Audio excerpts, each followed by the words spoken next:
14 अगस्त की शाम को जब जवाहरलाल नेहरू इंदिरा गांधी और पद्मा नायडू के साथ अपने घर पर बैठे थे और आजादी के भाषण की तैयारी कर रहे थे, तभी उनके फोन की घंटी बजती है और फोन उठाते ही नेहरू जो खबर सुनते हैं उससे उनका चेहरा लाल पड़ जाता है, आंखों में आंसू आ जाते हैं और शरीर में सिहरन पैदा होने लगती है। साथियों, 14 अगस्त 1947 रात के 12 बजे जब पूरी दुनिया के लोग चैन की नींद सो रहे थे, तब भारत की आजादी का वो सुनहरा अध्याय लिखा जा रहा था जिसका हम पिछले कई दशकों से बेसब्री से इंतजार कर रहे थे। इसी पल के लिए देश के लाखों स्वतंत्रता सेनानियों ने अपनी जान कुर्बान कर दी थी। हर तरफ खुशी का माहौल था, लेकिन कुछ नेताओं और अंग्रेजों ने इस खुशी के मौके को देश के करोड़ों लोगों के लिए गम का मौका बना दिया था, क्योंकि इस दिन हमारे अखंड भारत का बंटवारा होने जा रहा था, जिससे राजनेता बनकर देश चलाने वाले नेताओं में तो खुशी की लहर फैली हुई थी, लेकिन देश की आवाम इस बंटवारे से कितना ज्यादा दर्द सहने वाली थी उसका किसी को अंदाजा भी नहीं था।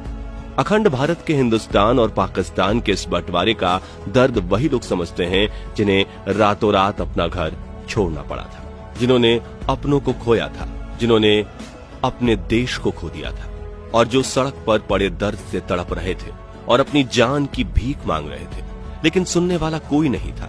इस बंटवारे के दर्द के शिकार हुए लोग आज भी जब 14 अगस्त का नाम सुनते हैं तो उनका शरीर डर के मारे कांपने लगता है। तो साथियों, आखिर क्या हुआ था 14 अगस्त 1947 की उस काली रात को, जिससे देश के करोड़ों लोगों ने आजादी की काफी बड़ी कीमत चुकाई थी?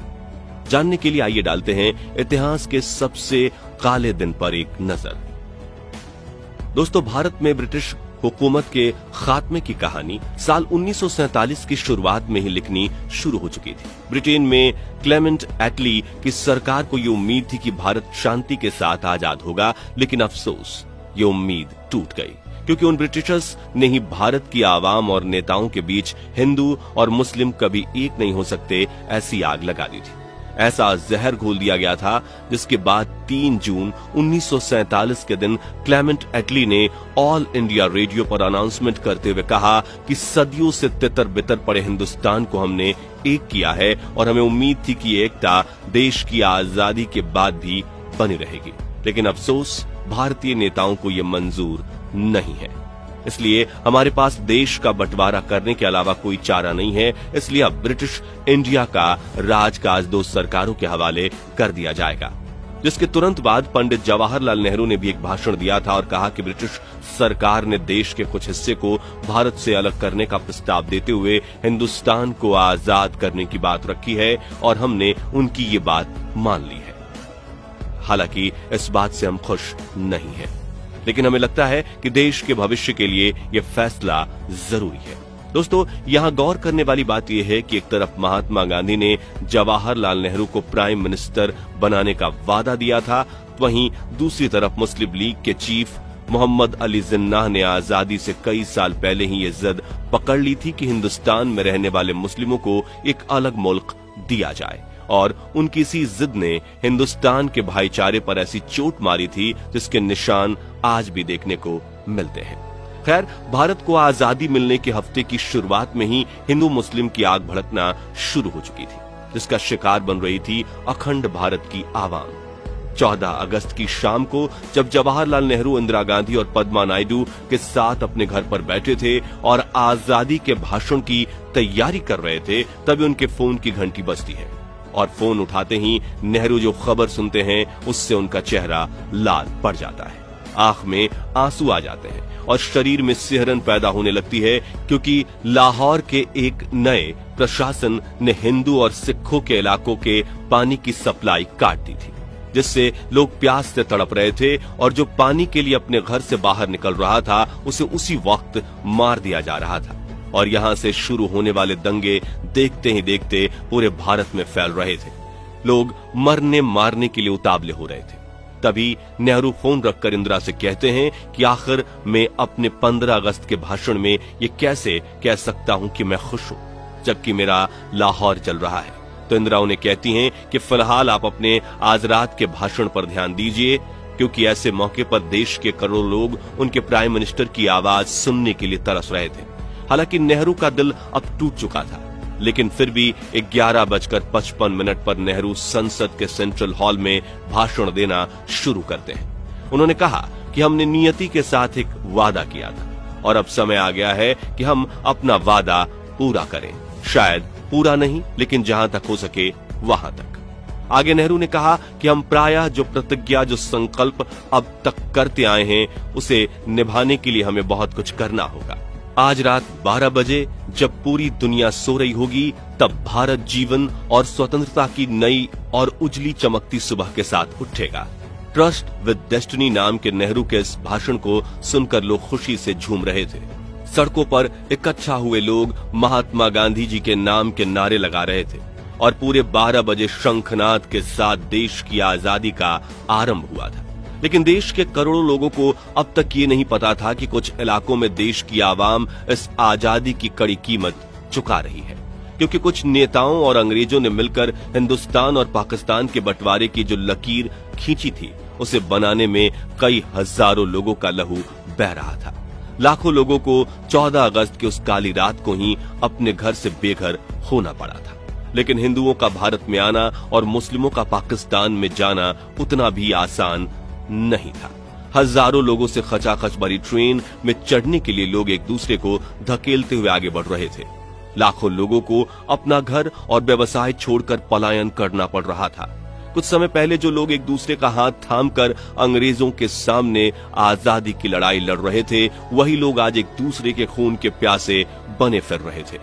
भारत के इतिहास की इस सबसे काली रात में लगातार बारिश हो रही थी। कई इलाकों से बिजली जा चुकी थी। बदले की आग में प्यासे फिर रहे लोगों के हाथों में हथियार थे। वे बेधड़क होकर कत्ल किए जा रहे थे। पार्टीशन की इस कत्लेआम वाली लड़ाई की शुरुआत हुई थी अगस्त महीने की शुरुआत में, जब सिखों की टोली ने मिलकर 60 मुसलमानों और मुसलमानों की टोली ने मिलकर 74 सिखों का सरेआम कत्ल कर दिया था। यानी आग दोनों तरफ से लग चुकी थी और अगस्त के पहले हफ्ते में ही अमृतसर की जमीन बेगुनाहों के खून से लथपथ हो चुकी थी। पार्टीशन के इस जंग में अपनों की ही जान ले रहे थे। लेकिन ये तो बस शुरुआत थी, क्योंकि आगे जो होने वाला था वो इतना खौफनाक था कि सुनकर आपके पैरों तले की जमीन खिसक जाएगी। तो दिल्ली से पाकिस्तान के लाहौर जाने वाली एक ट्रेन शुरू की जाती है, जिसमें पाकिस्तान जाने वाले सरकारी अफसर मौजूद थे। लेकिन जैसे ही ये ट्रेन पटियाला पहुंचती है तो इस पर हमला हो जाता है, जिसमें एक महिला और एक बच्चे की जान चली जाती है। और ये किसी ट्रेन पर होने वाला सबसे पहला हमला था। फिर जब ये ट्रेन लाहौर पहुंचती है और ये खबर चारों तरफ फैलती है, तो वहां के मुस्लिम बदला लेना शुरू करते हैं। सबसे पहले तो पाकिस्तान से अमृतसर आने वाली ट्रेन में मौजूद 43 हिंदुओं को स्टेशन पर ही मार दिया जाता है। और फिर 13 अगस्त के दिन जब पाकिस्तान से अमृतसर के लिए ट्रेन रवाना होती है, तो वो ट्रेन अमृतसर तो पहुंचती है, लेकिन उसमें मौजूद कोई भी इंसान जिंदा नहीं था। हर डब्बे में थी तो बस हिंदू और मुस्लिमों की लाशें। जिसके बाद ट्रेन पर हमलों का सिलसिला शुरू हो जाता है और हर रोज अमृतसर और लाहौर के बीच आने जाने वाली ट्रेनों में लाशों के ढेर मिलते रहते हैं। दोस्तों, 14 अगस्त के दिन जब हिंदुस्तान और पाकिस्तान दोनों मुल्क अंग्रेजों की गुलामी से आजाद होने के करीब थे, तब अपने ही लोगों से डरते हुए हिंदू और मुसलमान लोग देर रात बारिश के बीचों बीच छिपते छिपाते हुए पलायन कर रहे थे, क्योंकि उन्हें लग रहा था कि अगर हम अपने मुल्क में नहीं पहुंचे तो अगले ही कुछ दिनों में हमें यहां मार दिया जाएगा। लेकिन जहां पाकिस्तान से हिंदुस्तान आने वाले हिंदू और सिख लोगों को देखते ही मार दिया जा रहा था, वहीं हिंदुस्तान से पाकिस्तान जा रहे मुस्लिमों को भी तलवारों से काटकर लहूलुहान किया जा रहा था। इसी वजह से हर तरफ भगदड़ मच चुकी थी और इस काली रात में हजारों लोगों ने अपनी जान गंवाई। और अगले दिन सुबह यानी 15 अगस्त के दिन जहां दोनों मुल्कों के करोड़ों लोग अपनी आजादी का जश्न मना रहे थे, वहीं लाखों लोग अपने को खोने के दुख से तड़प रहे थे। अंग्रेजों के बोए इस जातीय नफरत के बीज ने भारतीयों की एकता को अंदर तक झकझोर कर रख दिया था। इस पार्टीशन की आग अगले कई महीनों तक जलती रही, जिसमें कई करोड़ लोग स्थानांतरित होने के लिए मजबूर हुए थे और उनमें से करीब 20 लाख लोगों ने अपनी जान गंवाई थी। खैर, यहाँ गौर करने वाली बात यह है कि इन मौतों के लिए हम हिंदू, मुस्लिम या सिख जाति के लोगों को दोषी करार नहीं कर सकते। क्योंकि बंटवारे की बात निकलने से पहले देश की आवाम तो खुशी से एक दूसरे के साथ मिलकर रहती थी, लेकिन एक दूसरे को मारने के लिए उतावले हुए लोगों में जहर भरा था अंग्रेज और उन कुछ नेताओं ने जिनकी सोच निजी स्वार्थ और जातीय भेदभाव पर टिकी थी।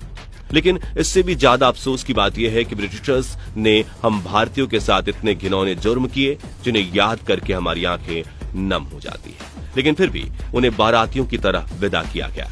जी हां, 27 अगस्त 1948 के दिन जब ब्रिटिशर्स की आखिरी टोली हमारा देश छोड़कर जा रही थी तो उन्हें बैंड बाजे के साथ विदा किया गया। दोस्तों,